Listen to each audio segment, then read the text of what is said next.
And welcome to Whiskey Buds. I'm Kurt. I'm Billy. And we are continuing Billy's 100 whiskey journey after the debacle that was last week. So. Okay, this one you brought. Yep. So I went to the liquor store to get something for the wife, and I was like, I should buy a whiskey to add to my collection. Yeah. So this is three of them now. He's got in his collection. You know, I was doing some math here, and you already tried my other two bottles. Yeah. One you got for me. Yeah. And you're going to try this one today. Mm-hmm. So after that, I've shared my whole collection with you. Well, we keep trying to share my whole collection with you. You just won't show up for that long. I'm just saying, math-wise, you're way behind, so... No, I think you're way behind, actually. If we do the math, yeah, okay, we have done 100% okay, of yours. That's true. But... Did you have a Jura? We tried. I do. And I thought maybe we'd have to do a comparison of it because this brings out an interesting point. They're both a 10-year Jura. Because I saw this and I'm like, ooh, I had that before and it was pretty good. Yeah. But obviously, I guess I hadn't really had it before. We're going to need another cup, another glass. Oh, we're going to drink them both?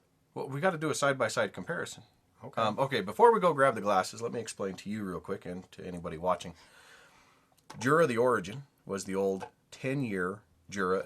So the distilleries will produce what they basically create as their core line. Like that's the whiskeys they're going to produce all of the time. Like Old Number 7 from Jack Daniels, right? And in Jura, it's going to be a 10-year-old. And they usually have a few others. But then they might do a special release or an experimental release. That's a smaller batch for them that they're going to put out, and that's it, right? It's not going to be part of their core line. You're not going to always be able to find it. You may only be able to find it at one time. And so what happened was Jura had the 10-year Origin as their core line, but either creating this exact flavor kind of ran out with the barrels that they had. So they had to create a new core line with the 10-year. So this new one here is actually the replacement of this one. So I'm curious, we got to try them side by side to see if they do actually taste the same and they just changed the labeling, or how different they are. Then again, if you watch last week's episode, you know that even if they do taste different, we won't know any better. Shh. Let's pretend that didn't happen. Okay. One second. What's the security tab on there? You just leave those on? Well, yeah, it's just on the box. Right there, that? Yeah. Yeah. Well, I tried to take mine off and it stuck all over my fingers and I can't seem to get it all off. It's like it breaks into a whole bunch of pieces. Now you know why I left it on the box. You just take one piece off and it just gets into another piece, more. and then it sticks to this finger, and look. It was just. I feel very secure now, though. Yeah, we're not getting him out of the store. But how do you? Have you done this before? No, I leave him on the box, man. You've never tried? Look, it just. Whoa! I got one off. Yeah. All right, we'll be back after these messages. Okay, we ready? And we're back. Welcome back. All right. I'm Kurt. This is Billy. Welcome to Whiskey Buds. We're trying... No. We already started the show. We're in the middle of it. Oh, jeez. All right. Yeah. Whatever you're doing, make sure you know which one's which. This is from Scotland? Yeah. It's a Scotch. It's from the island of Jura. Well, I knew that. He wasn't paying attention. All right. Okay, which one do you want? I wonder how that sounds on the camera. Was that bad? I don't know. Will I break it? Maybe. All right, I'm going to do the small glass. Are you supposed to twist them, or you just yank Just it out, or you wiggle it? There you go. What do you do? Well, just pull it out. Oh. Push it in and pull it out. That's all you got to do. Uh-huh. Practice makes perfect. Have a drink. Oh, look at it. Squish. It goes, yeah. Okay, well, I can't get it in. There we go. All right, just push harder. The show's going downhill. Dude, it's already ran off the rails. Wait, which one's which? Oh, the heavy pour is mine. Is you. They seem different colors already. They do, but I don't know if that's because of the big pour. Oh, right. You know, when you have a little bit more in there. But I mean, yeah. I'm going to say that... Do you have stuff in yours, or did I have a dirty glass? You probably had a dirty glass. I don't know. Yeah. Even when we eye it up here, I don't know if the background will show it to you, but they look different, right? It looks like yours is a little darker. Remember, this is the light and delicate whiskey that we talked about. This one doesn't smell as light and delicate as this one. Oh, wait, I got different glasses. No, he's right. It doesn't smell as light and delicate.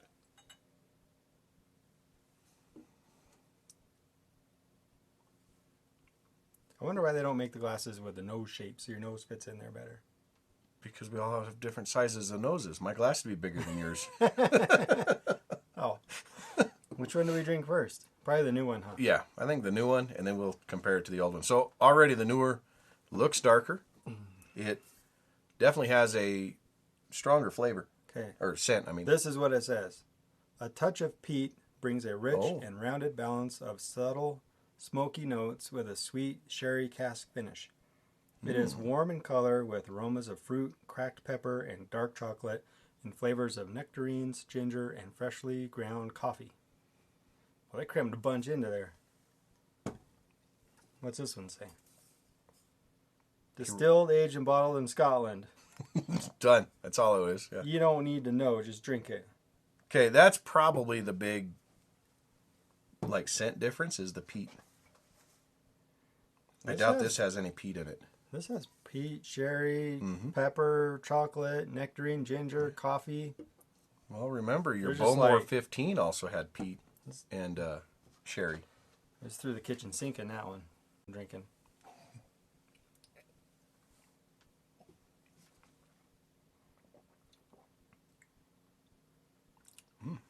Pretty good, huh? It is. Yep. Pretty good. Yep. Yeah, I swear there's, you know, I mean, you can put it in a blind tasting. I won't be able to tell you anything about it. So my initial thoughts is, yeah, I can taste that peat coming out of there. Just like subtle, right? Yeah, I shouldn't have read you any of that stuff. Be like, what's in there? Yeah, I would have had no clue. I'm like, oh, now that you say it, I can kind of pick out some of that. Like, okay, you tasted the peat.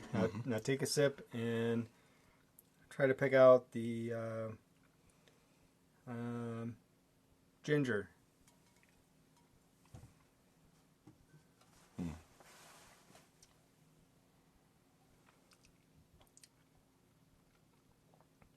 I'm not getting ginger.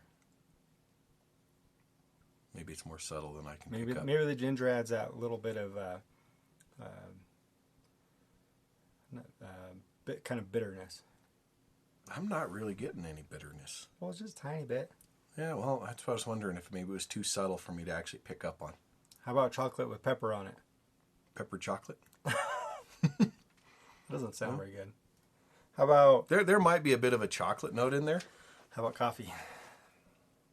Maybe that's it. I don't really care for coffee necessarily. Coffee, nectarines.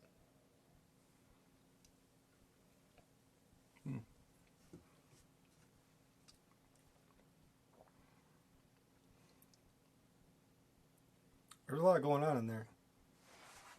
It doesn't taste like that. Oh yeah, it is kind of weak. 40%. Yep. I think that's what this is too. 43%. Wow, we got an extra 3% in there. Finish. Aged Oloroso. Oloroso? Sherry butts. Butts, yep. They're a little bit bigger than your normal whiskey casks, like oak casks, but that's why they call them butts. Okay, that's pretty good. So I recommend that one to try for people. Everybody should try it. Coming from this one to this one, it's like so subtle. Where'd it go? Yeah. Is there anything in my glass? Let's try.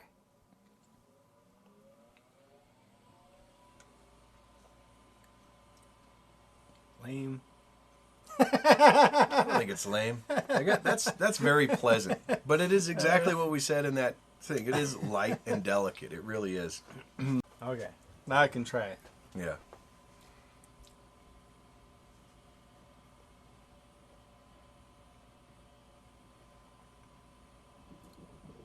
Yeah, it's okay. Yeah. This has a lot more going on. They're completely different. They are. And it's crazy to think that this one's the one that replaced that one and that they thought, okay, yeah, that's it. I would. I'd be like, well, this is way better. Would you? Well, I don't know.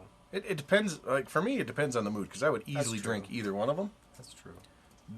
Like, again, light and delicate, it's just pleasant to sip on. This one has a lot more going on. A lot more flavors. And, yeah. I mean, you can see the bottle difference and everything. More was between the 15 and the 18. Oh, and the 18? Yeah. I thought the 18 would be like a little more refined and distinguished or something, but it's just like completely different. Uh-huh. Yeah. Yep. All right. If you can find this one, if you like the light and delicate, go for it. It sounds like you like that one, I like that one. I like them both. Well, of course you do, but you probably if both of them were sitting there, you'd probably go for that one more often than this one, right? Only because when I would go for something like this, I would probably go for something like Talisker or Bowmore, right? Yeah, but that doesn't have that ramps up the flavors a bit more than this one. You know, like this one's still lighter than those other ones, and if I'm looking for more flavor, I'll probably go with something that really has more flavor. Yeah, but this one isn't as smoky, and it has those other flavors in it. Yep. So you really got to pick your mood. You just really have to just start buying everything on the shelf. You know, you never know what mood you're in. You might be in an in-between mood. And oh, man, I went to the liquor store, and I'm, like, trying to pick one with my, because... Your extensive knowledge. Because I'm like, would you say I've had more whiskey than most people? Yeah.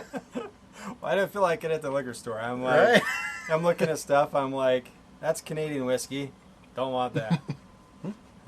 Let's see. I think I've tried that before. I don't really want to get some. I want to try something else.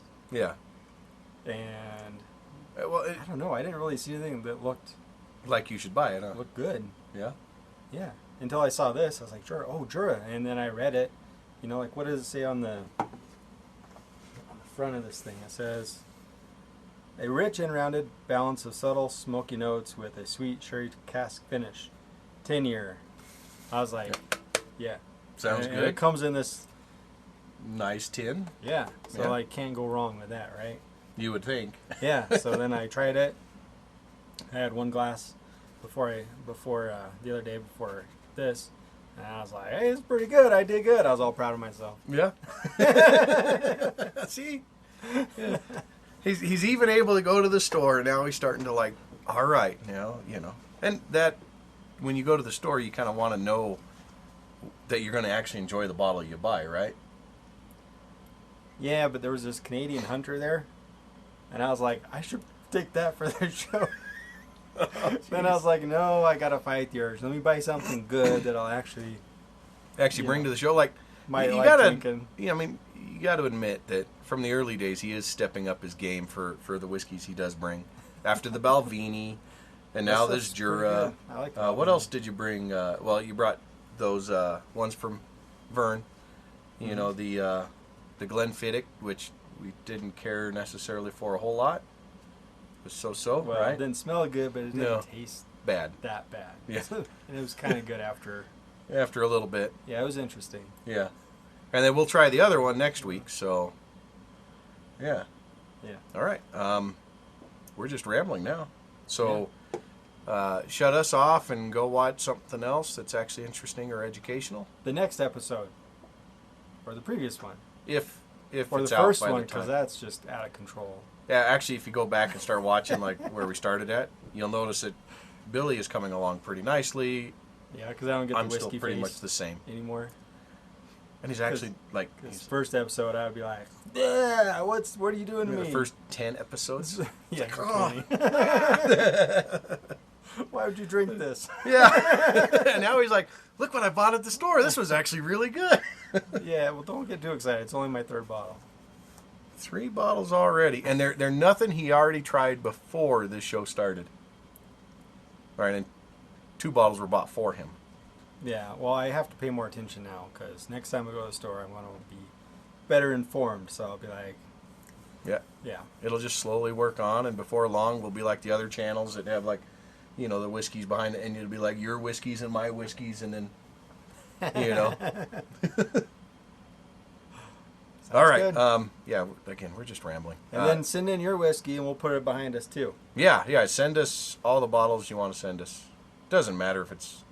If you send a good bottle with a bad bottle, we will try the bad bottle. Well, they don't like make that no Canadian Mist here. or whatever the hell that crap was, right? Like, what are the other ones? Like, I mean, you send a bottom shelf whiskey, but you send it with a good whiskey. We'll try both. I mean, I think that's only fair. Okay, I might play along with that. But if you send a bad whiskey only, I don't know. All right. Cheers, everybody. Join us next week.